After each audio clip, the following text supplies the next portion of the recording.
2 days passed by quickly.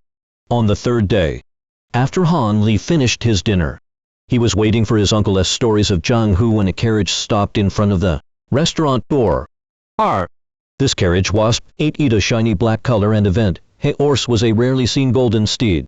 But what attracted the most attention was that on the frame of the carriage was the word mystery written in silver characters in Hemi DDLEA for DT Ria Eng Liam Blazing a black banner. Thy mag on the banner. Also emitted Anu unfathomable air. Seeing this banner, every martial arts expert in the area knew that this carriage belonged to one of the 2 local overlords in the area, the Seven Mysteries sect. It seemed that an esteemed guest had arrived in Green Ox Village. The Seven Mysteries sect was previously known as the Seven Supreme sect, and the sect was established 200 years ago by an extremely famous martial master named Sovereign Seven Supreme, having once swept across and dominated the Jing province and the nearby Shu province for a few decades. The Sovereign Seven Supreme was resoundingly famous, but after he was afflicted with illness, the power of the Seven Mysteries sect took a devastating hit and its influence dropped drastically. In the end, the Seven Mysteries sect was forced out of the main city of the Jing province by the combined efforts of its rival sects. Thus, 100 years ago, the sect was forced to relocate to an extremely remote area called the Celestial Rainbow Mountain. From then on, they rebuilt their roots in that third-rate region and became a local powerhouse. As the old saying goes, a starved camel is still bigger than a horse.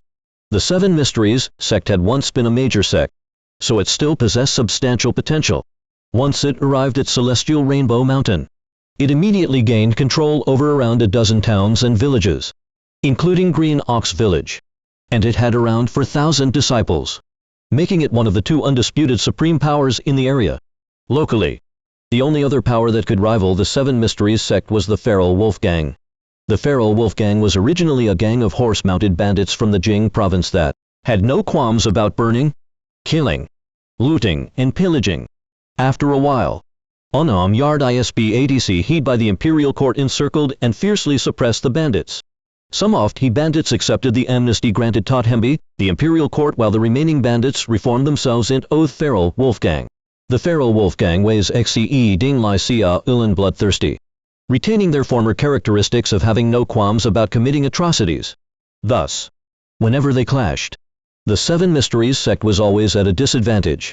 Even though the Feral Wolf Gang controlled more villages than the Seven Mysteries sect, the gang did know how to manage the villages effectively to run businesses and generate income. In comparison, the wealth of the villages controlled by the Seven Mysteries sect vastly outstripped the villages under Feral Wolf Gang's control. Jealous of the Seven Mysteries sect's prosperity, the Feral Wolf Gang made plans to take over the sect's territory, resulting in the long-standing conflict between the 2 major powers. The conflict gave the current sect leader of the Seven Mysteries sect endless headaches. Because of the Feral Wolf Gang, the Seven Mysteries sect has been accepting an increasing number of disciples in recent years. After the carriage stopped, a skinny 40-year-old man jumped down. His movements were extremely nimble, indicating that he was a powerful expert. He seemed to be very familiar with Fatty Han's restaurant and walked pompously towards the room Han Li was residing in. Upon seeing the 40-year-old man, Fatty Han immediately greeted him respectfully. Protector Wang, why has an esteemed person such as yourself personally made the trip? Humph. Protector Wang coldly snorted. The roads here haven't been peaceful lately.